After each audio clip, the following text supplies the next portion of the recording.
What's up, everybody? Live from New York City. It's rainy.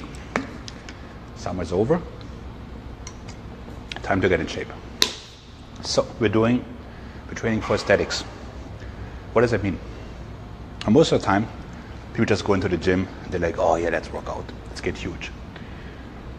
But this being the Muscle Mania channel, the goal should be a physique that's aesthetically pleasing.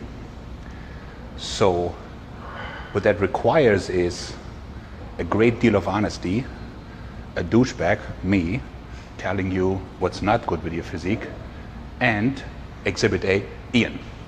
So Ian has a wrestling background, okay? So that was his sport.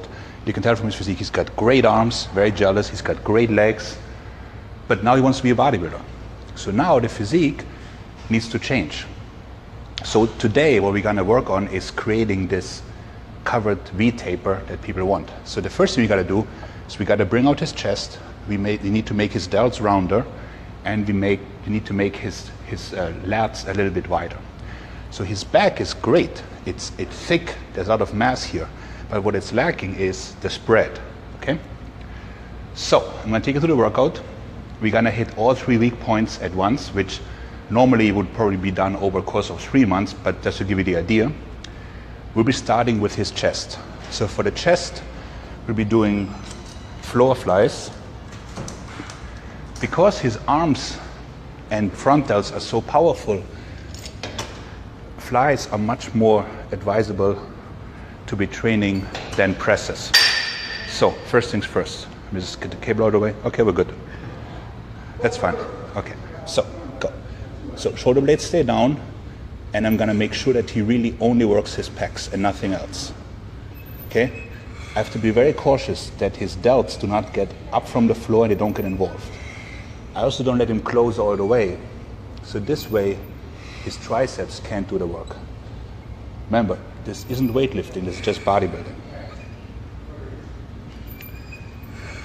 I'm gonna get him get a few more. I'm gonna even push down the negative, make it a little bit harder on him. Push down.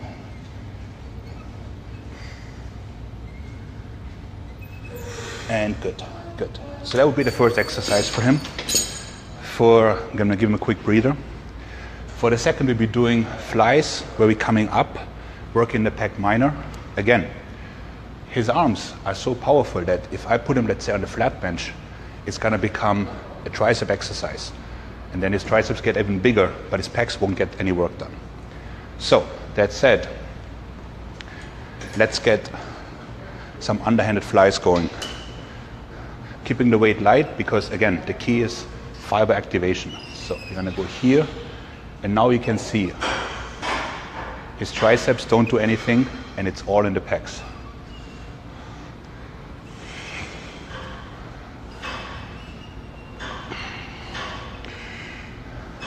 Even gonna force him to go up, turn the hands a little bit like so to get some of the pec minor engaged.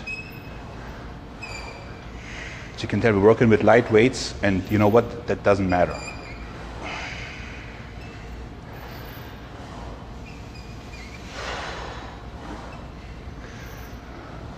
Very good. Good.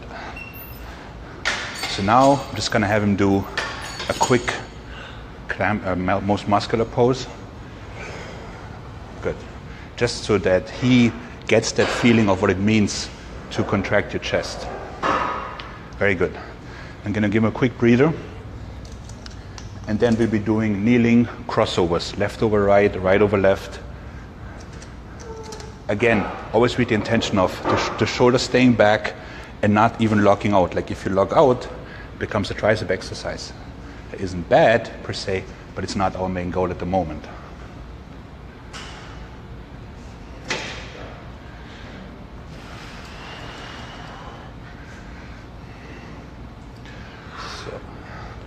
I'm gonna only have him go back till about here, but then really get the extra 3-4 inches or 10 centimeters for our non-American watchers sake. I agree, man, the metric system, you should just switch. It's just the whole gallon thing, I don't know, it doesn't really work. so glad I didn't just do chest yesterday. Good. Yeah, that's tough, but you're on live TV now, so that you don't really get a choice. That's one more. Good. So that'll be the third exercise. For the fourth, I'd have him do, just catch your breath and then grab like maybe 40s. Some, just all the way to the corner. Some mid-range presses. Like, why mid-range? Because in the press down here, it's shoulders, and up here it's tries. So I would sort of lock him into the range of motion where he really only moves from here to here.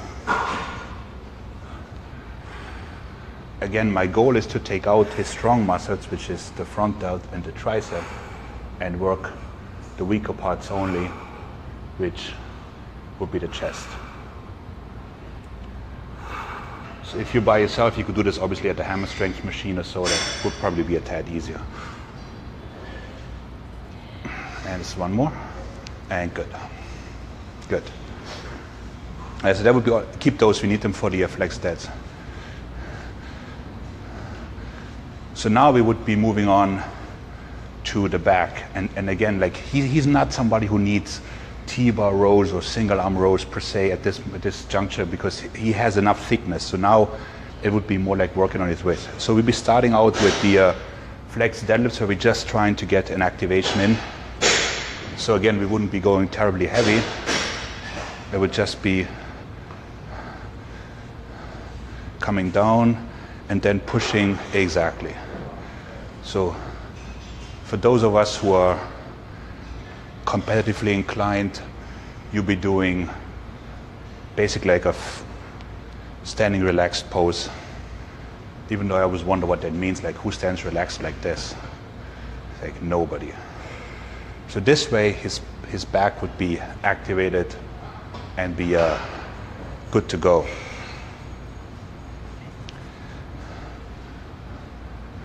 Good, good, that would do. So this could be done with a barbell also, needless to say. You would just be pretending to push through. The next thing we do, we go into what I call a single arm leaning Cobra. So he would just sit down, make himself as long as can be, really stretch out the lats and get that feeling for the lats. So the elbow would always be pointing away. You stretch the lats and you contract. You stretch and contract. Okay?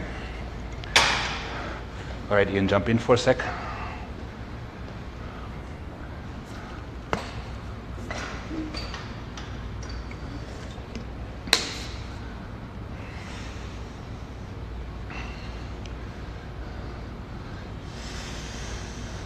Again, I want him to get the feeling to feel this particular muscle, because that ultimately is going to determine his V-taper and his width.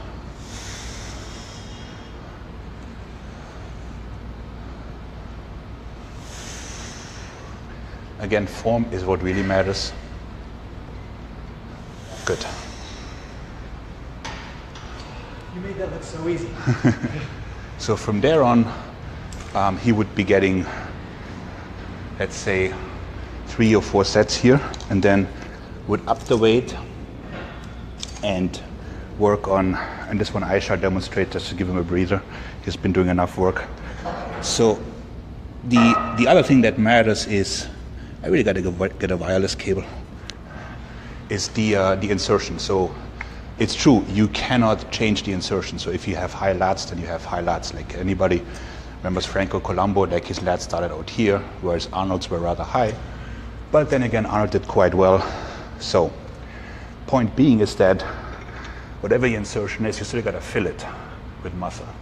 So since I'm over 6 feet tall, I would be doing this behind. So from a long stretch, I'd be pulling the elbows into the rib cage. Get a real long stretch, and then put the elbows into the rib cage. Long stretch.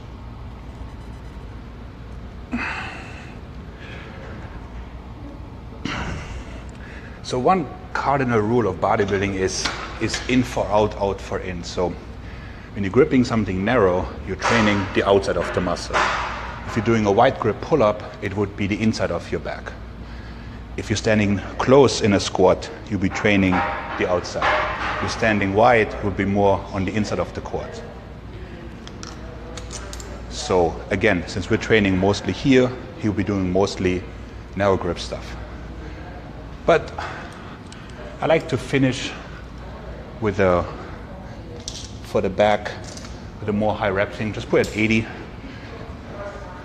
and just put him through a high rep set of Cobras. So a rather short motion is getting a nice pump.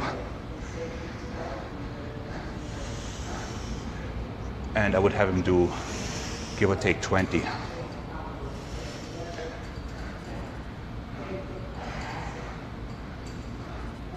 As you can see, everything is very controlled. There's no jerking, like despite what certain YouTube videos tell you, there's no need to heave, hold a weight or so.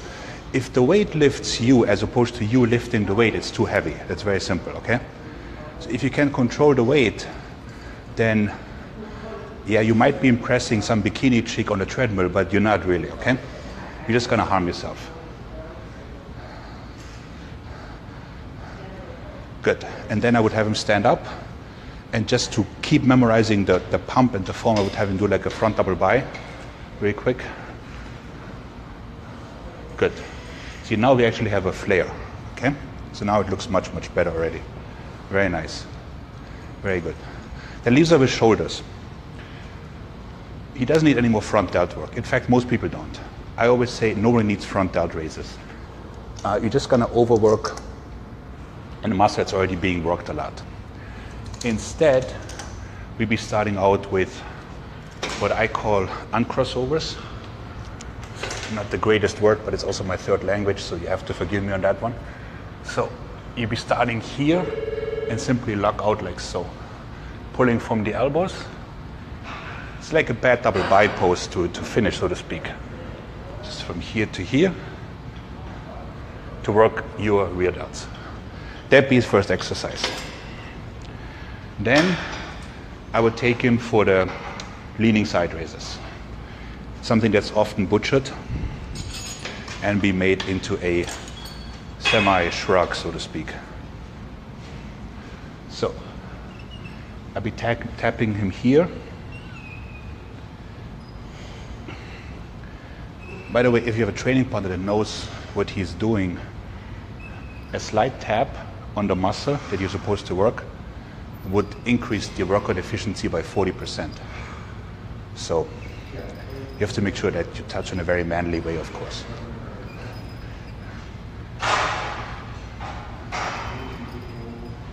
Good. So that would be somewhere 2 to 3 sets, and then we would go into our main work set, which would be dumbbells. Ian, you good or should I do it? You do. Yeah, I'm good? You good?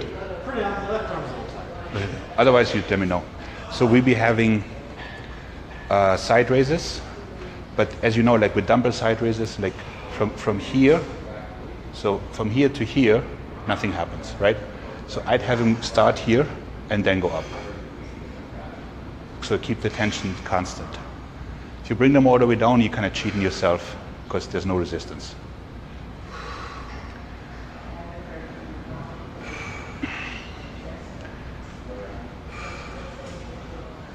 And then we go into V-pulls, which is upright rows for smart people. So you start together and you pull them up into a V. Good.